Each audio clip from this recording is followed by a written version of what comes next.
Hey, it's Sammy for another episode of the IdOMUSIC podcast, and our goal and our mission is to empower and educate musicians and artists worldwide.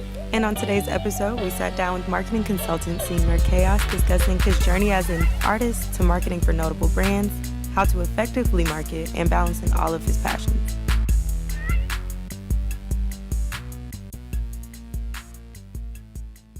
Hey, it's Sammy for another episode of the IdOMUSIC podcast, and I'm sitting down with marketing consultant slash a number of other things that we're going to dive into on this journey. Chaos. How you feeling? I'm blessed. How you? I'm doing well. Good. So I told you off the record, how I was introduced to you through Oz here at the studio. It's the homie. Yeah, so there's obviously a relationship that you guys have had over the years. Yeah. I wonder, one, how that was. Was it through your experience as an artist, dropping 6 albums independently? Yeah. And then two, what was intrigued me the most is it says 2 Japanese only LPs. Yeah. What? Yeah. So what's that about? Japan was feeling the music. They were feeling the vibe. It's in Japanese? Well, the liner notes are in both. It's like in Japanese and English. Oh. But no, essentially they were projects that I licensed to a label in Japan. Got you. That I decided not to put out stateside. Got you. So I decided to only put them out there so they would be limited, be more exclusive, and kind of make people search for it. So talk about your journey, like discovering your talents and wanting to pursue music.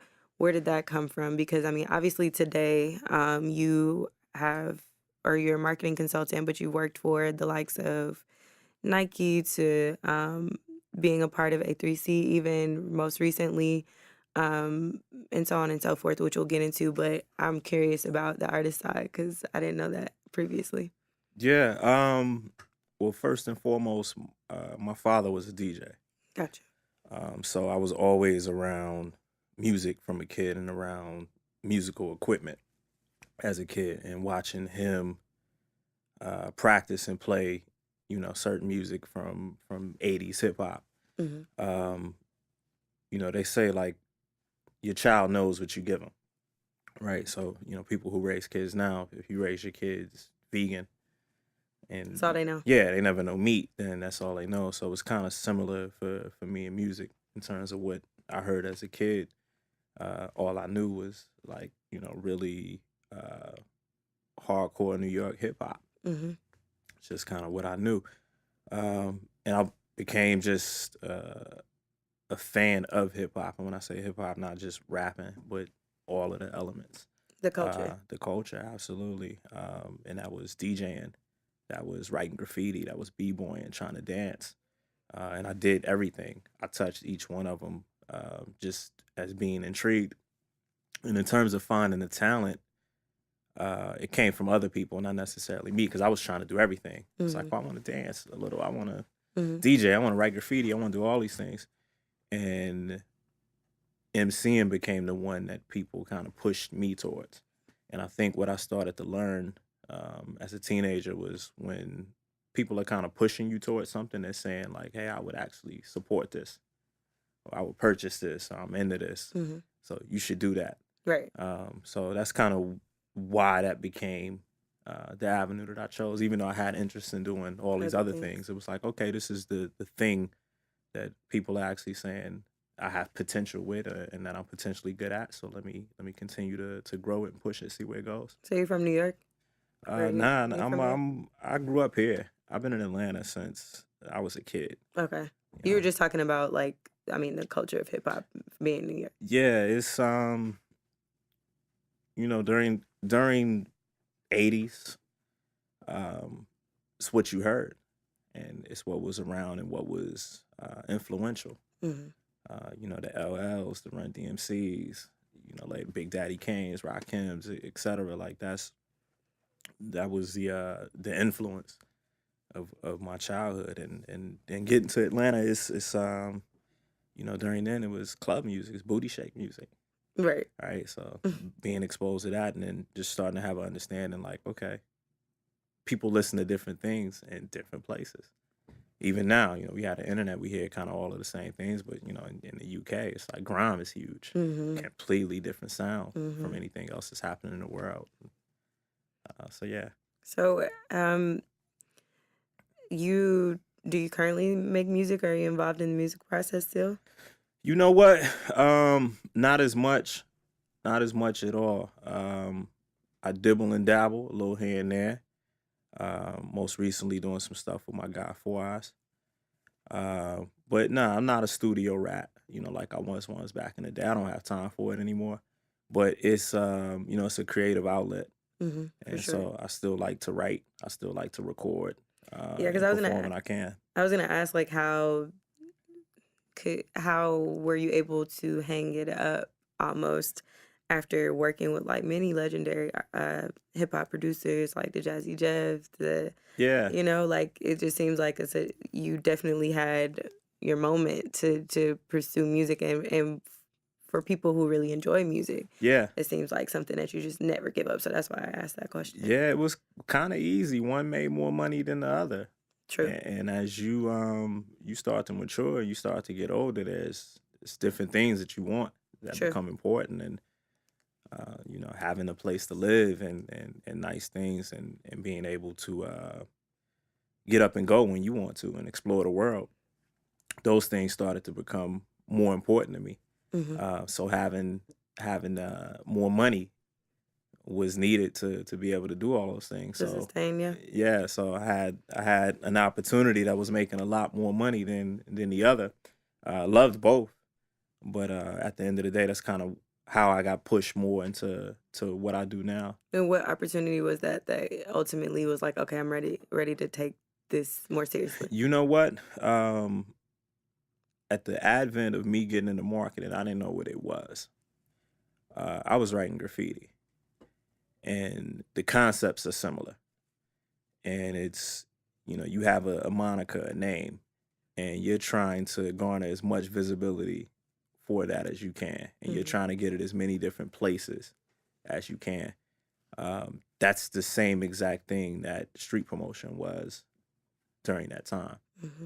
So it wasn't something that I ever was like, yeah, I'm gonna do This. that. Let me figure out.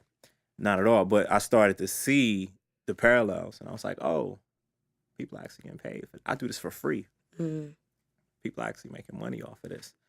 And somebody approached me, kind of actually about it, and that's how I got into it, and interned for a while with my guy Dada, who ran Focal Point Marketing, and that was my advent into street promotion Got you. and music related street promotion, which transitioned into music marketing, learning more about the business, Mm-hmm. and was something just like with MCing, where people say, "Oh, you're actually good at that." It was kind of the same thing. Yeah. So there was no, I didn't have there was no website, there was no Instagram, there was no business card even that I had. It was just a name that I built within the streets from promote different projects, and people started to see it and say, "Oh, you're actually good at that," and we like how you do this other than some of these other people who are doing it. So hey, we got this for you, we got that for you, and then it just started to become a full-time thing. That's dope. I like the parallel between graffiti and marketing, like how you made that very clear. Because I mean, that is what it is. It's like you're essentially pushing a brand or a name, Yeah, a name. absolutely. So you say you specialize in connecting the dots. How do you specialize in connecting the dots? What does that mean? Yeah, it's being somebody who is the conduit, as I used to say, from the streets to the suites. But it's essentially just somebody who's a connector Mm-hmm. between brands who are looking to market their products, their services, or their brand to um, different subcultures, Mm-hmm. and specifically that kind of are all umbrellaed under hip hop culture. How would you define culture? Like, I mean, we're talking about hip hop and we're talking about it Yeah, being more than just the music, it's a culture. We talk about you being in Atlanta. There's a huge culture there. But Yeah, what is the definition? Because a lot of time we just throw that word out around. yeah. Now, Brands throw that word around, man, the and past couple years, yeah, it's reached a fever pitch, and it's almost kind of it's corny. Excuse me, culture is not corny, but the way that people talk about it, and the way that people throw the buzzword around, it's become kind of like frustrating. But for me, I mean, culture is a lot of things. I think number one, it's a system of values. People within the same culture share, different things that they value. And it encompasses music, it encompasses art, it encompasses language, it encompasses fashion. The whole nine, those are all, different pieces that are part of culture. With the hip hop culture, initially they said it was four elements, right? MCing, DJing, graffiti, the whole nine or whatever. hmm But it's a lot of different things. Um, what it's not supposed to be is fake. right, It's supposed to be something that's very raw, organic. very organic, absolutely. hmm But now I think we're in a space where, especially with everything is revolving around digitally, that people are trying to kind of manufacture culture. Right, exactly. That's exactly what I was saying. You've had over 16 years of experience marketing projects for some pretty notable names in the business, such as Nike, EA Sports, Heineken, so on and so forth.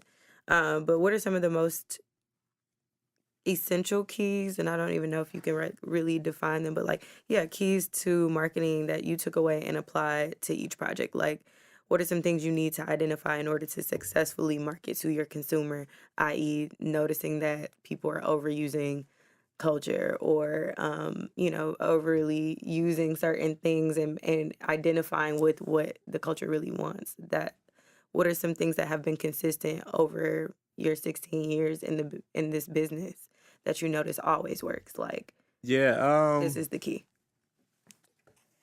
I think one is when you're looking at trying to connect something to people, Right. you got to look at where they're at, and then you have to look at where they want to go. And I think kind of successful marketers, they build that journey. They understand where their consumer is now, but they truly understand what their consumer values and also kind of where their consumer is aspiring to be. hmm And that's really what brands are selling at the end of the day. hmm Like you're selling that aspiration. And I think you're successful when you just truly figure out, where people are trying to go. And once you know kind of where people are trying to go, you can kind of craft thoughts, ideas, products, services, etc., to try to take them there. Sometimes you can take them somewhere they didn't even know they wanted to go. Right. Especially if you're truly just ingrained in knowing the psychographics of people and human behavior and consumer behavior, how people think and how people react. And for me, that's just kind of always, you say, how do you connect the dots? It's that. It's figuring out, okay, this is where we are now, but this is really where people want to go. Right. And this is where their behavior is saying, like, they're waiting for this to happen. hmm So let's create that. How have you done that? Or like, can you think of a project or recall a project where you've worked to do exactly what you just said? Um, I think, working with Nike recently, a lot of people seem to know me from some of the shoes that I did for hmm Atlanta. hmm And that was kind of one of those exact things. Like, you have a city that's very influential. You have consumers that are very influential, but nobody's necessarily paying attention to them from a sneaker aspect. So it's kind of knowing that. It's knowing where sneakerheads and the sneaker community was in Atlanta at the time, and knowing that there was really no brand, especially major brands along the likes of Nike, who was celebrating this environment in this city. And so creating a product that could truly do that, celebrate a moment, celebrate a community. The SC trainer, the Bo Jackson that I did, that was kind of where that came from. And you designed that. Or you Well, helped design? I didn't design it. You didn't design. The shoe was designed itself. It's been around for 30 years. No, didn't you But do? more so just ideation and concept. Okay. And it's another young brother, Izzy, who worked on that shoe as well from a color and material standpoint. That's more so what I meant, not Yeah, that yeah, you yeah. physically designed the Yeah, shoe. nah, because people say that a lot. Like, oh, you designed. I'm like, nah, the shoe It's been was, around. yeah. Right. So currently you're a partner at Connected Marketing, correct? Yeah. And I want to know like how you've used the skills you learned with like a bigger company, like working with somebody like a Nike or whoever else, all these other projects that you've been able to work on to utilize with your own today. Like there are things you learn on a grander scale of things to like apply in your own space. Yeah, I mean, they're essentially the same. I think what I do for myself is it's the same thing that I've been doing for brands Sure. for a matter of years. They aren't really different at all.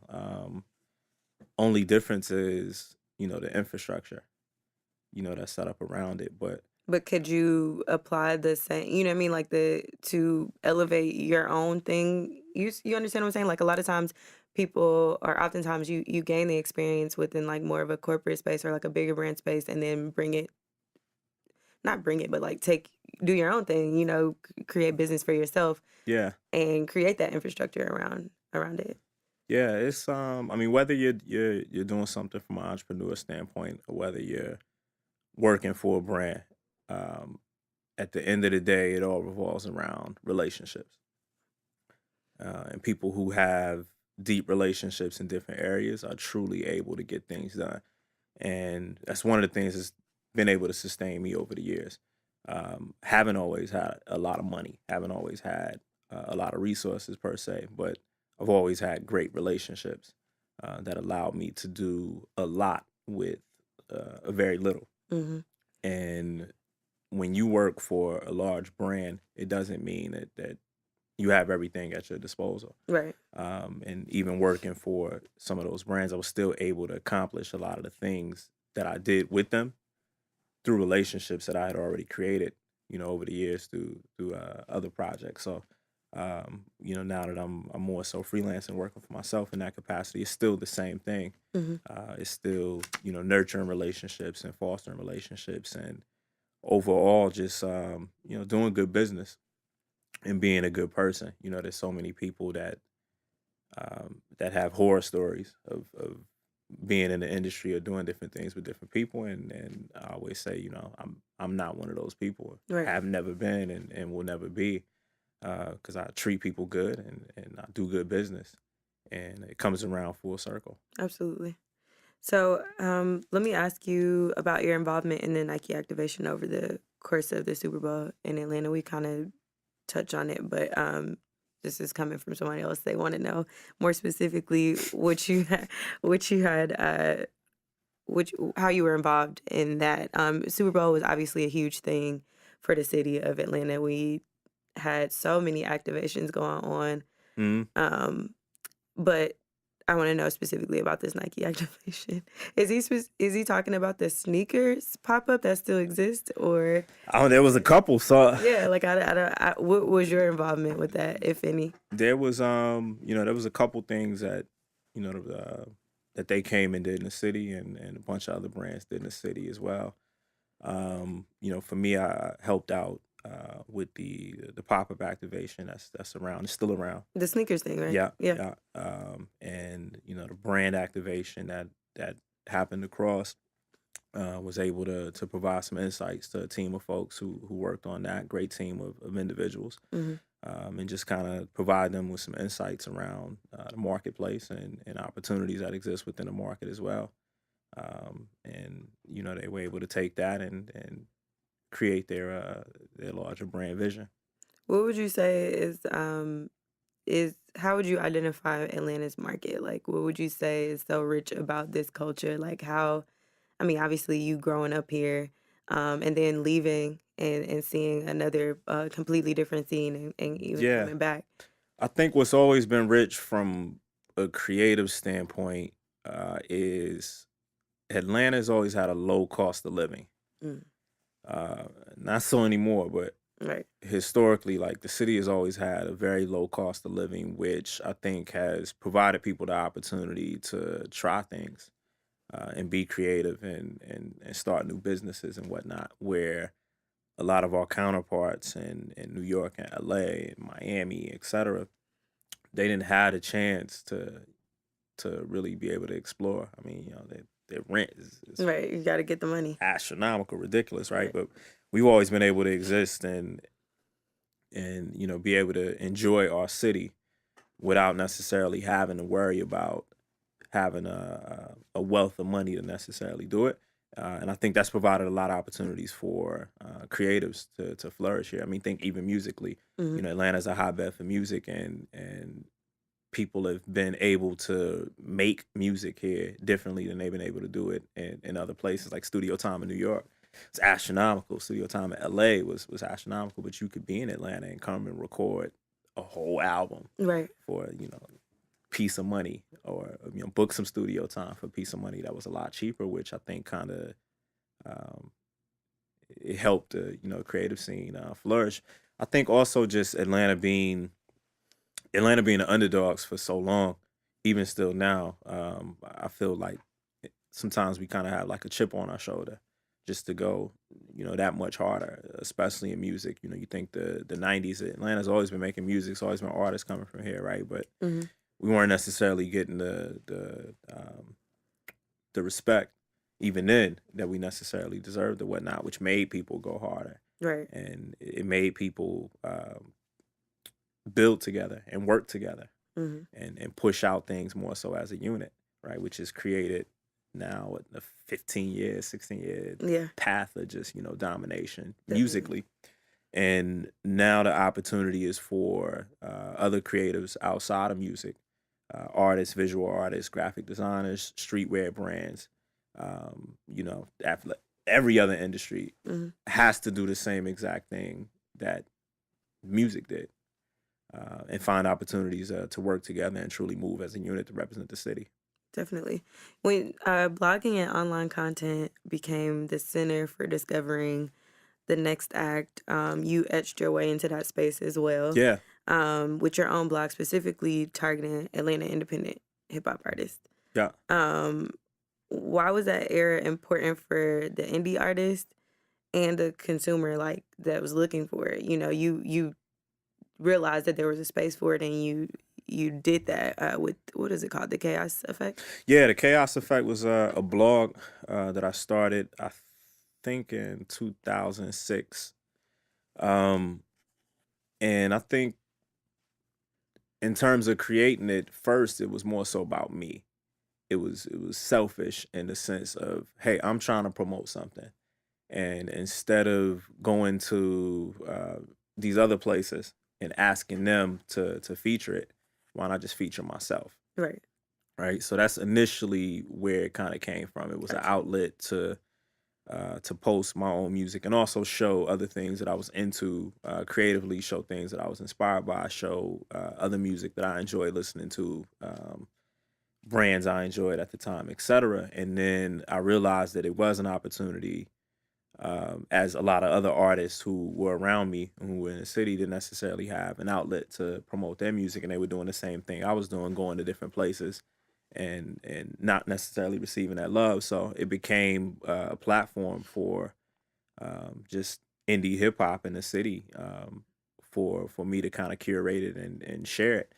And I think for the consumers, it was a great time because you could, similar to what labels were in the '90s, right? When you followed a label, you looked at everything that came from it, whether it was Death Row or Bad Boy or whatever. Like when you liked the label, you started to look at everything that came from that label. You saw that logo and you say, okay, it I came trust from this. it Yeah. came from there. I trust Hmm. I trust their curation, a sense of whatnot, and blogs kind of became that same thing. Gotcha. And people started coming to my site, going to other sites as well, and we all became homes.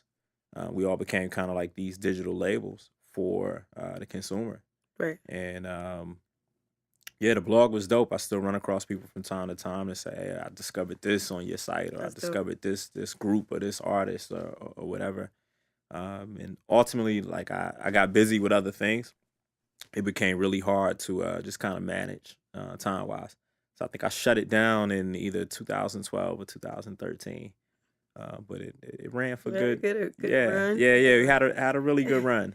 I was gonna ask you, would a site like that be effective today in today's era of like streaming and consuming music and discovering music? Do you think a site like that could still be effective today? Yeah, it's tough though, cause it's now it's 1,000 of those sites. Right. The thing that made it special during that time is that there wasn't a lot. Like it was starting to be a lot then because it was starting to become more popular, but Mhm. there was really just like a handful of sites that people truly trusted and that they went to consistently. And now it's a lot of those sites got bought out, by larger brands or larger media networks. And so it's tough now, or it's tougher now, but is the opportunity yet there? Absolutely. Because there's always content that different sites aren't necessarily focused on, especially is when you start to get more niche. There's a guy in Chicago who created a lane for himself, Fake Shore Drive. Andrew Barber, like he created a whole niche for Chicago hip hop and Chicago underground hip hop Right. to be able to exist and thrive. And I think that still exists totally if people wanted to just A space. A lane. carve out, yeah, just a piece and focus on that, and then just create content and share it with people. Is there a lane for that to succeed and thrive? Hell yes, it always is, and there always will be.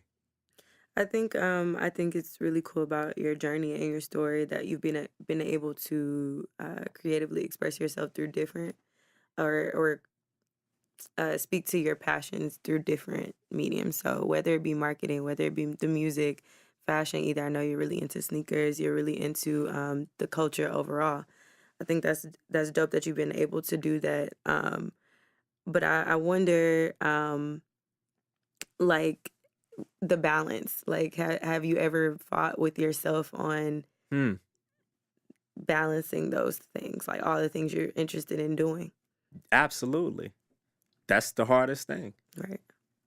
That's absolutely the hardest thing, and what makes it harder to balance is when you get caught up in people's perceptions, because people can only look at you as like one thing, unfortunately. And people are very they'll pigeonhole you, right? So if they know you as this, then that's all they know you as. Hmm.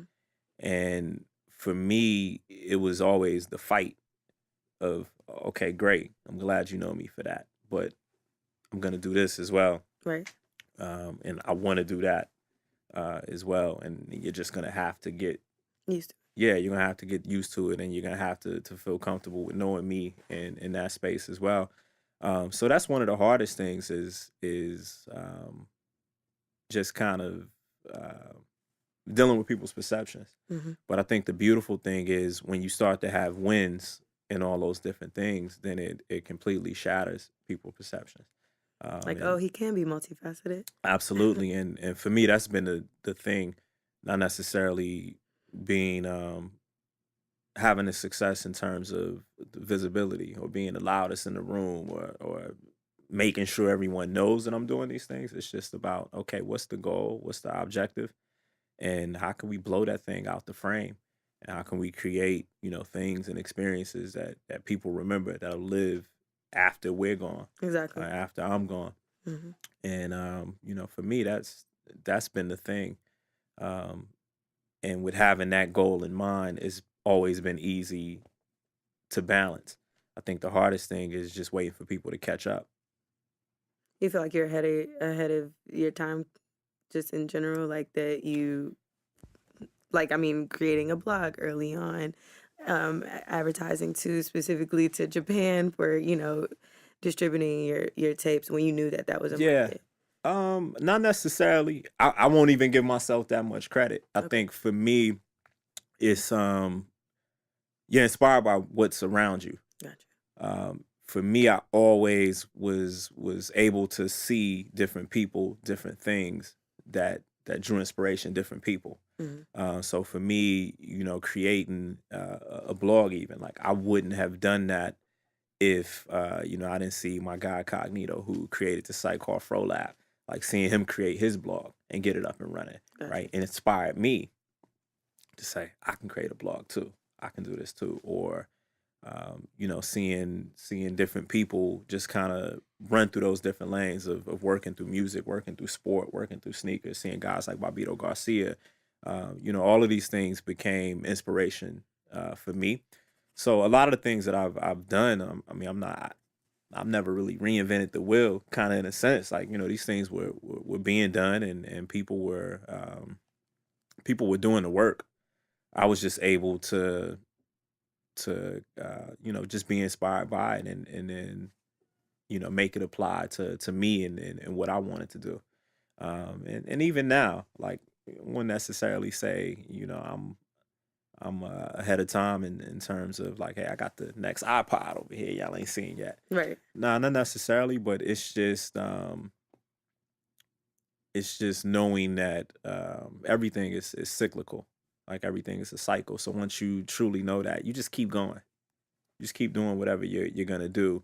And even when it's not the cool thing at that time, you keep doing it because people will catch up once it comes back around. Right. People will rediscover things, and you say, "Oh, we've been doing that for 12 years." Got you. You know.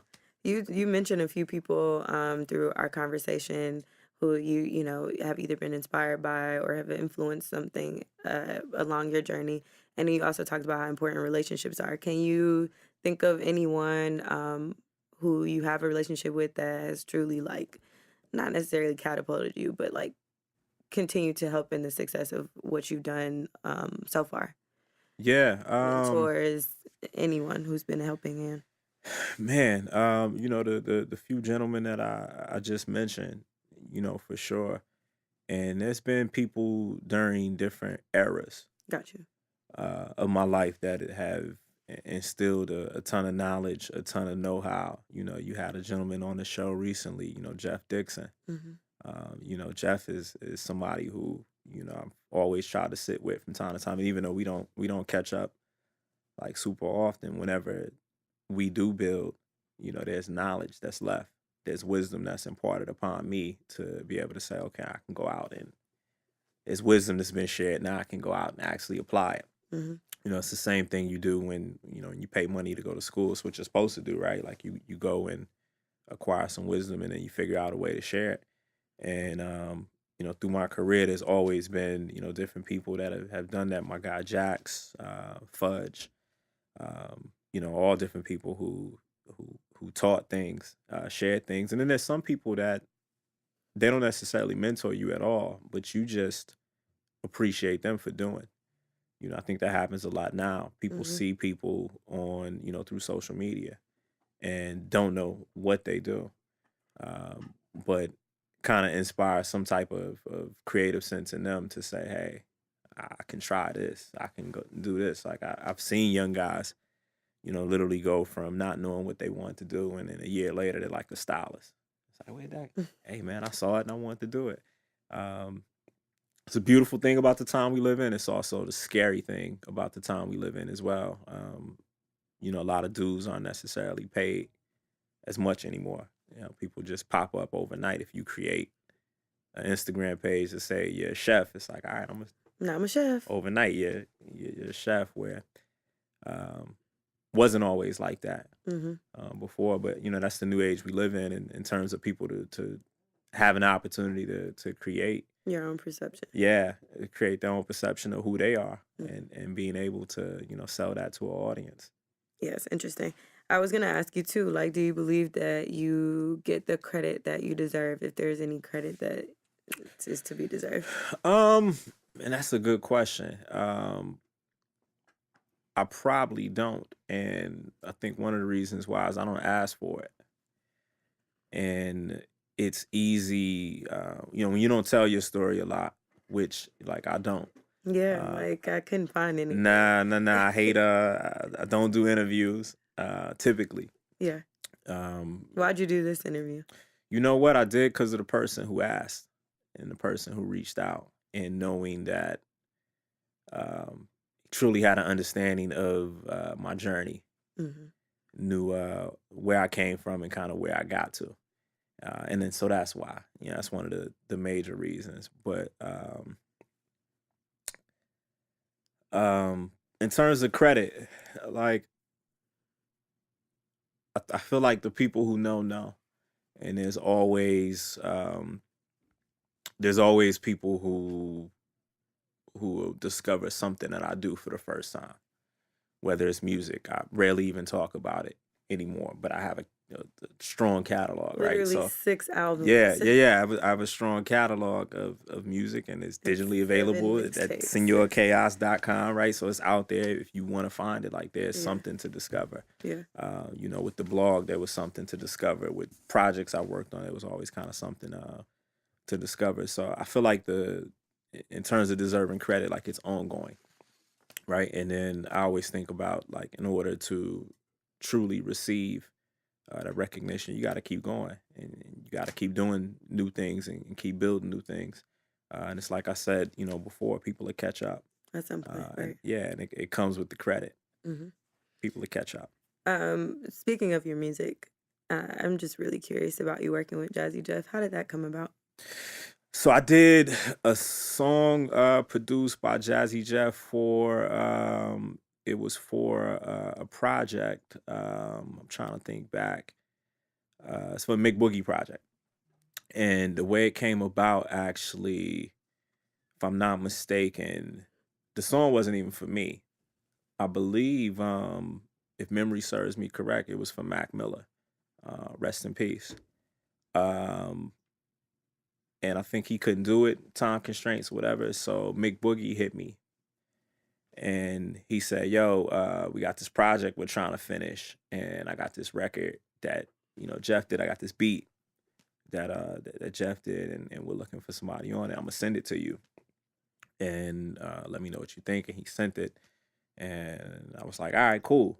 I mean, it's Jazzy Jeff. I was gonna do it anyway, right? Right. Um, but, like, what's the details? And he was like, yeah, so I need it back by tomorrow night. And I was like, damn, Right. it's a tight turnaround, but all right, cool. So I went and got it done, and knocked it out. Shout out to my guy Illustrate, who recorded it. I hit him up last minute, and he made some time for me, and I did it, and I shot it back to Mick Boogie, and started talking to Jeff about it, and he let me know he appreciated it and thought it was dope, and we went from there. But yeah, it was for a project. That's a dope story. Thank you for sharing, because I just thought that was really interesting to even hear, like, you work with Jazzy Jeff and like just all these things, because like I said, I knew you as a sneaker guy. Yeah, Meeting you, that's where I met you in your journey. So to hear, like, oh wait, but he also has like 1,000 projects that he worked on, yeah, like, in the duration of his career. So that's cool. And you said it's still available online today yeah, on your website. yeah. Absolutely. All right, so we got to get back into like the marketing and branding space, because I want to know how important is music to the marketing and branding industry. Like, you see a lot of brands and companies utilize the biggest artists. Like, during the Super Bowl, Pepsi had the thing Hmm. with Cardi and so on and so forth. We always see how artists are tied to companies' marketing and branding. How would you say that's an important piece, the music side of it, to these industries? I mean, I think for me, it's a tough question to answer because it's kind of been important my whole life.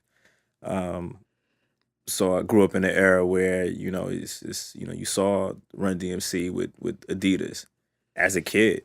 Um, That's true. and then you've seen that over and over. So that's really all I've ever known is, just seeing how brands have been able to use the influence of musicians to be able to target consumers. It's always been important. I think right now it's just about being authentic, because now it's commonplace, like it's expected, Hmm. right? But now it's about truly being authentic, and for a lot of brands, a lot of people aren't necessarily even getting return on investment right now. They're working with different artists on different projects, and it comes and it's a blip on the radar. And a lot of people aren't necessarily seeing a return, but the people who are truly aligning with the right artist, and then creating things that are going to be new and just refreshing for the consumer to value and appreciate. It's kind of where you win with it. But I think bigger than music, I mean, it's about influence, period. And whoever has that influence, brands are going to find a way to try to work with, to be able to use that influence to retarget to consumers. So What do you? for right now, it's artists, but at times it's not musical artists, but visual artists, Right. or just people who are community ambassadors. What would you?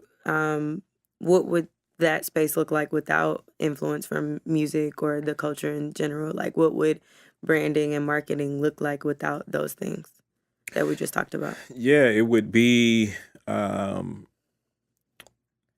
it would be very passive.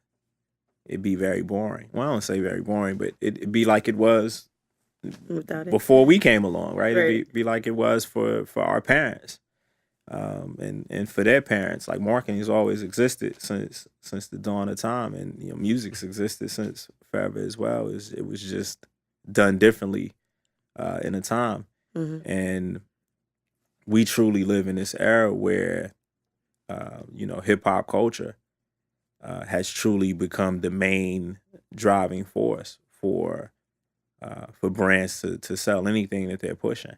Like I saw a Biggie commercial. I mean, excuse me, it's like Biggie song on a commercial promoting like a diet product, or like so they use our music, they use our flavor for everything that they're trying to push, because hip hop is the number one dominating global force, and I feel like I can only say that because I've been around the world, so you've actually seen it. Seen it. Like there's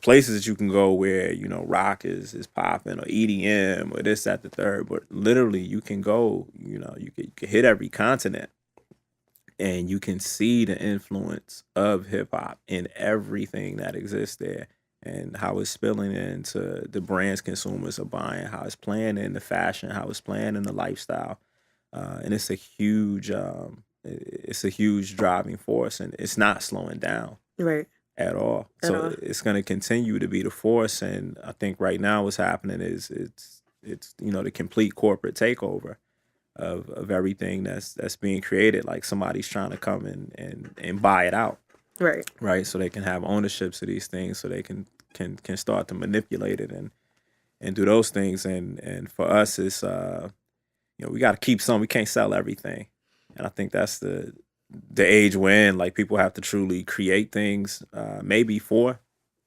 you know to sell at one point, but we got to start creating some things that we can actually keep, Right. so we can see them through, and so we can truly own the whole process. I agree with that completely. Do you think people hear the ads before they actually see them? Say that again. Do you think people hear the ads, like advertisements, before they actually see them? What you mean? Like, I'll just ask you this: have you ever seen an ad campaign where you heard the selected music? You just kind of talked about it, the Biggie song, but then you realized it was for a diet type Yeah, of thing, yeah, and thought to yourself like, dope ad, but maybe wrong song. yeah. I know I've come across a few things where it's like, I'm sure I have. I can't think of anything off top though. okay. There was one song that hasn't been used for an ad, and you could select it. Like you could place a song with a particular brand. What song would that be, and what product or service would you use it for? You know what? If I told you, then they take it and run with it, and then and cut me out the whole process. So I ain't even gonna give it out. Okay. I But feel you. there's a ton.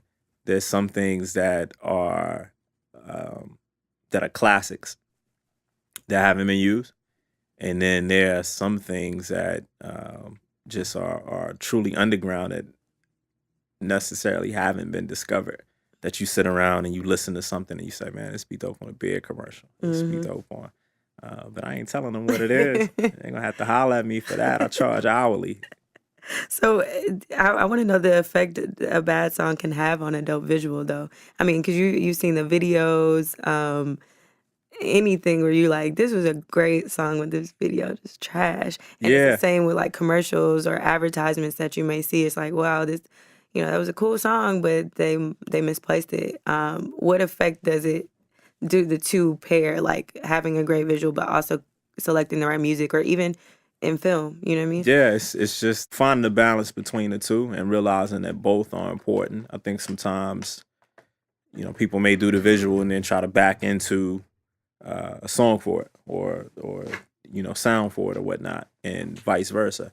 Um, they both exist. They exist hand in hand. It's like when you're putting your clothes together, right? Like pants got to go with this shirt, got to go with this jacket or whatnot, and it's the same thing when you're putting a visual together and with audio, with music. Everything got to be Oh, absolutely, cohesive. absolutely. Or putting a sneaker together with a concept. You may have a dope idea, doesn't fit the sneaker that you're trying to put it on. So it's like those things have to, they have to. It's like peanut butter and jelly, got to go together good. Got to be a perfect mix. More peanut butter or more jelly? It's got to be the equal mix. Important question. Nah, so Toasted bread though. Toasted bread? Yeah, sometimes it's the accents too. That's true. That's true. So, congrats, as I know you're recently married. Yes. Thank you. Congrats to you too. How has, I don't even know if I can assume that it's helped your career, but how has that transition helped your career, if it has? And do you find a sense of balance, establishing that relationship or that certain level of commitment now that you're married? Because we talked about balance previously. Which is difficult to do just in general, but then adding on like family and, being married, it's a pretty big deal. Yeah, absolutely. I think it helps because you have somebody to continue to push you when you're creating things kind of alone. Sometimes you all you have, or your thoughts all you have or whatnot, and having having a partner to be able to push you, to inspire you, to motivate you, to do all those things. It just kind of helps further the process. Absolutely. I agree. I think that's awesome, and congrats again to you. I want to ask one more thing, just like currently what you have going on and like what direction you're moving toward, and then like any advice you have to someone who is interested in the things that you do, but just like also just balancing all of the things that they're interested in. Because I think that's pretty much the center of our conversation, that you've been able to live passionately and create in different mediums. Yeah, absolutely. In terms of right now, I founded a run club in Atlanta. It's called Nice. Movers and Pacers. We Seen that. run twice a week. It was created to encourage the running habit. So right now, we're looking to, have more folks join us. Trying to get the city active, especially amongst the creative community, the young professional community. We party together, we hang out together, we do all these things together. We don't necessarily get active together. So That's dope. created that as an outlet for everyone to be able to create some balance through exercise and through physical activity. So Important. absolutely, super important. So Movers and Pacers is where we are on Instagram and Facebook. So check that out. Marketing wise, currently consulting for a few different brands, and always looking for new clients and new opportunities to sink my teeth into. I don't know that I asked you about like your worth, and I feel like that's important for you to tell, especially young professionals that are trying to get their foot into these doors, and they're having conversations with these big brands. Yeah. How do you know like what to ask, what the rate should be? What do you suggest to figuring that out? Yeah. Never short yourself. You know, if what you're offering somebody is not within they can pay, what they can provide, they'll let you know. But you know, you never want to go into an opportunity where you short yourself. And I always tell people to just try to understand what you know, like how you do with cars, how you do with houses. There's market value.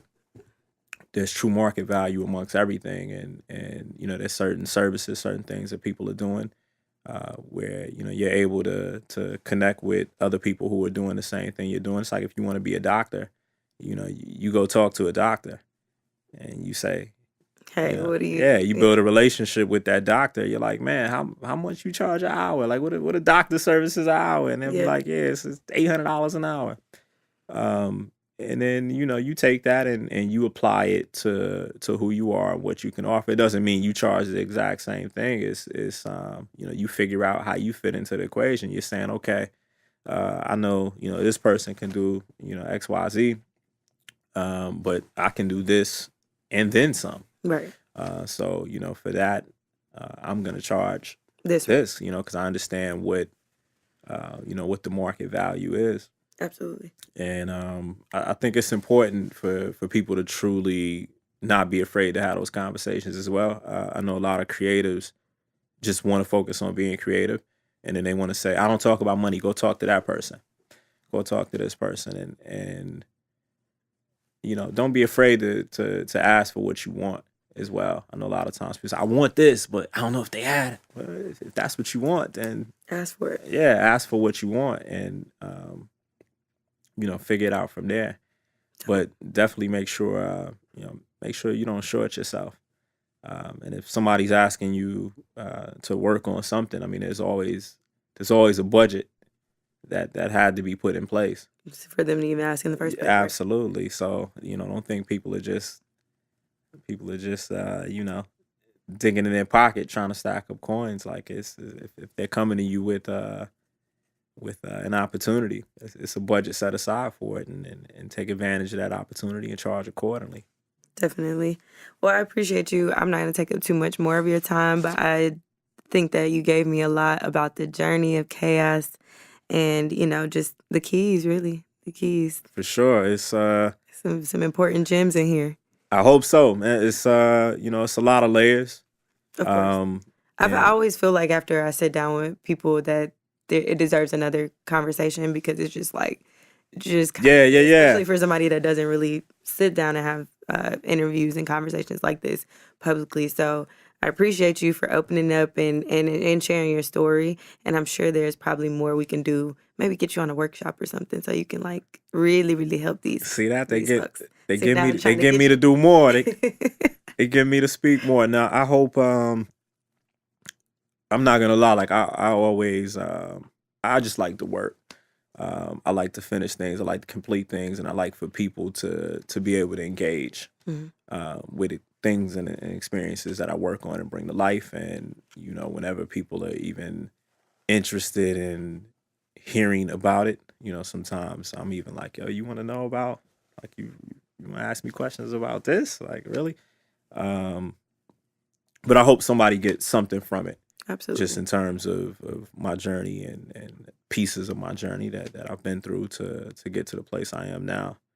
And hopefully they're able to take something from it Definitely. and apply it to them. And you know, like I mentioned, there's always been people, places, things that have inspired me along the way. Mhm. That's all I hope to do. That you know, throughout this conversation, throughout other conversations that I have, that people are able to look at it and gain some piece of inspiration that they can apply to themselves and keep pushing forward. That's how you push culture forward.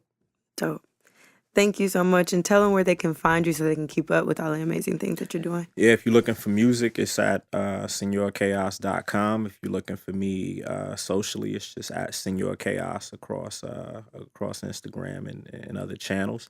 And if you're looking to come run with me, check out Movers and Pacers. I am. When do y'all run? On IG. We run every Wednesday and we run every Sunday in Atlanta. Gotcha. Absolutely. And that's Chaos, Kaos, but you'll see that soon. As always, thank y'all for listening. And you can find this podcast at IDM Podcast on social media, as well as myself at Sammy Approved. Thanks. Sonically superior.